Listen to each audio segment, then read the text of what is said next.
Hi guys, so today's video, I thought I'd take a little break from making things with all these lovely sprues and I'll do some painting. I've not painted a miniature for quite a while, so let's crack on, and this is the miniature I'm going to paint.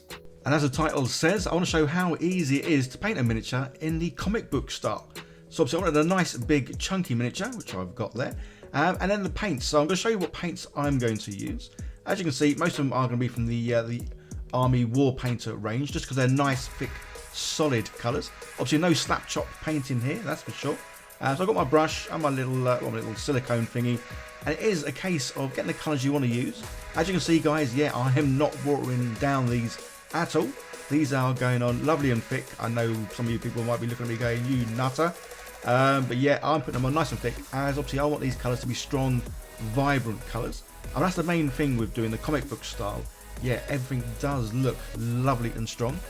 So there's a couple of reasons why I chose this miniature to paint.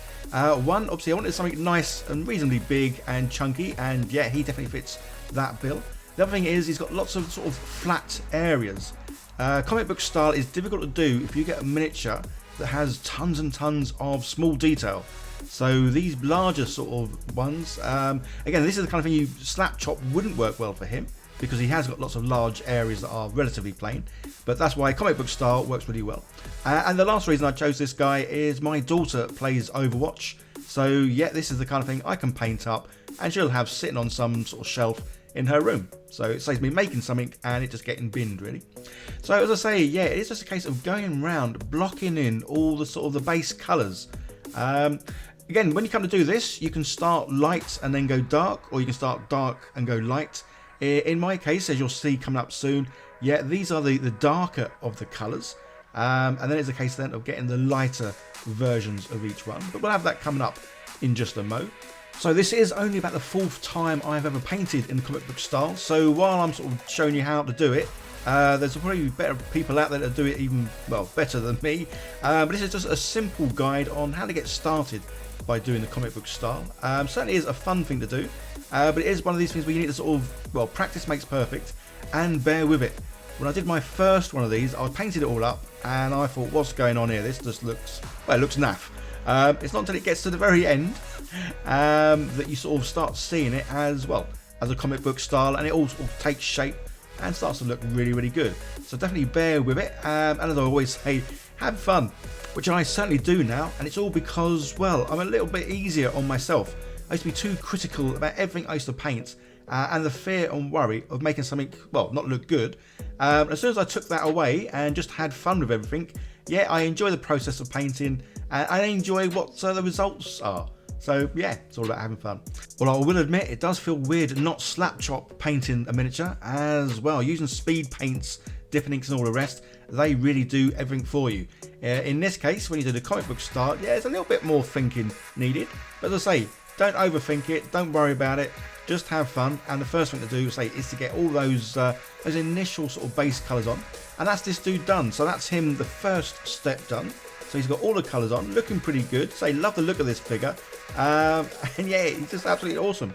So talking about this lovely figure, I printed him out, but not using a resin printer. I use this, the Bambu Lab A1. This video isn't sponsored by them, but they kindly did send me this printer for me to have a bit of a mess around with. And yeah, absolutely love how it looks. So I got my miniature, did the usual, you just drag and drop. This guy I got on Thingiverse, so just type in Overwatch figures and you'll find him.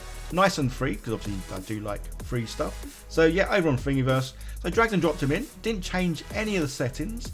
At the moment though, this printer is in a spare room. I didn't have time to sort of set it up or do anything with it or put it anywhere. Talking of setting up, this thing came in 2 parts.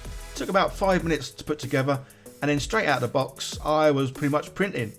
I like things that are plug and play. I don't want to have to spend hours assembling something, or even worse, spend hours reading loads and loads of manuals the size of the yellow pages. And if you don't know what the yellow pages are, yeah, ask your mum and dad, they'll know. So this cool thing has a camera. Unfortunately, I had it in the room, which was quite dark, and every now and then I'd pop my head in, have a little look. So I will be doing some better videos soon using this printer when I have got a better place for it. But say, straight out of the box, didn't do anything with any of the settings. This was my first print, and it came out beautifully. It all pre-supported as well, so say I didn't have to do anything. and the supports, they just peel off really nice, which is pretty cool. So especially when I didn't do anything, guys, honestly. I didn't even look up how to use this printer. I literally just got the file, put it on the software, and yeah, printed it out. 7 hours later, this lovely dude's come out. Plus there's layer lines. You can barely see or feel layer lines, and this was on a normal setting. There are finer settings, but I love how light he is as well. So talking about the supports, say they come off really easy, and the great thing with this is there wasn't that many, so there's not a lot of wastage, which I do find with quite a lot of the resin printers. Yeah, I find that half the material is waste. So back to him, step 2. So we painted him in these colours, and it is now a case of finding the lighter version of every colour that I've used so far. So as you can see, I'm going through showing the colour that I've used, and then, well, a lighter version. And then it is just a case of getting the paints, and yeah, we go over. Obviously my little silicone thing there's full up. These are easy to clean, but I've got a second one. Anyway, so yeah, back to this. So it's a case of trying to hit any highlighted areas, any raised areas. Again, this is where the first one of these I did, I really took ages doing it, because I spent far too long worrying about where these highlighted areas were. But when it comes to it, when you paint these things, or if you have a look at a comic book, sometimes the highlighted bits are, well, highlighted, and sometimes there's areas that have a lighter colour, and it's almost for like no reason. So when you do this kind of thing, guys, there is no real right or wrong way. Well, there might be, but in my case, I'm saying there isn't. Again, I'm having fun, so that's why I am going for raised areas. I'm also just going for areas that are really large, blank areas of one colour.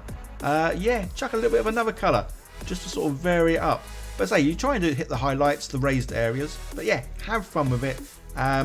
If you're painting on something that's kind of round, then do a rounded highlight.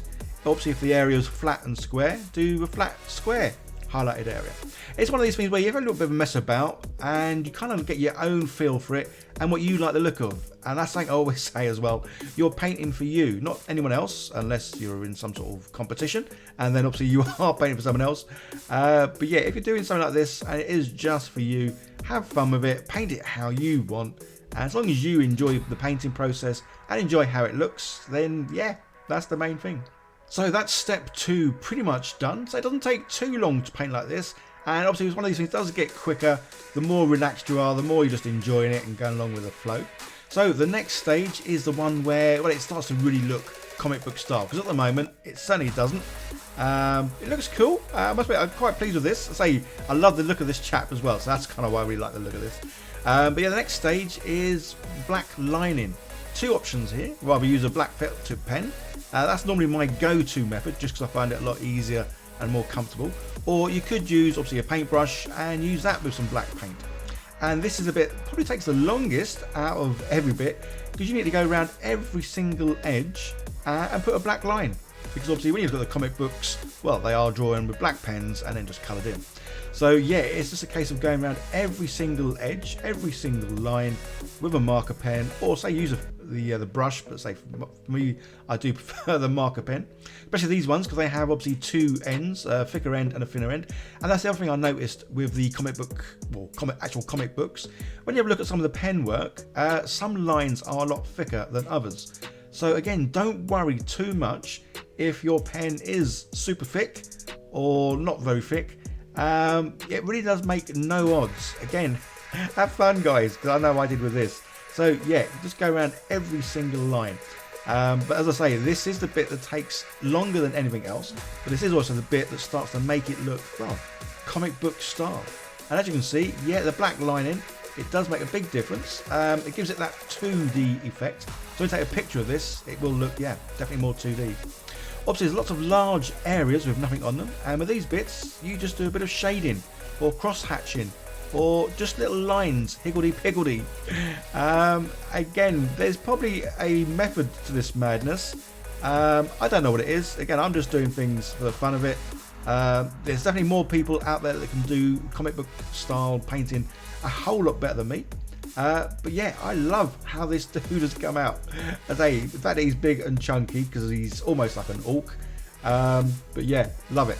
So this is now going to go on pride of place on my daughter's shelf. I may do other Overwatch figures, I'm not too sure. I might look for other figures. I'm definitely going to be doing some more printing on that the Bambu A1 Lab though. So keep an eye out for that, guys, as it's absolutely awesome. I don't really use PLA printers much, well, if at all. In fact, I think this is only the second one I've ever had.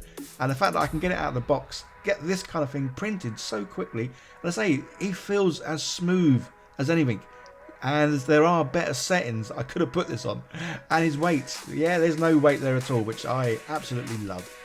So if you are new to 3D printing, yeah, I'd definitely recommend the Bambu Lab A1 as a, well, a good starter printer, that's for sure. And say I will be using it to print some terrain pieces, so keep an eye out for that. Okay guys, that's the end of the video. Don't forget to like, share, subscribe, leave comments, all that fun stuff, as I do like reading what you've got to say. And yeah, I'll see you guys all in the next one. Bye for now.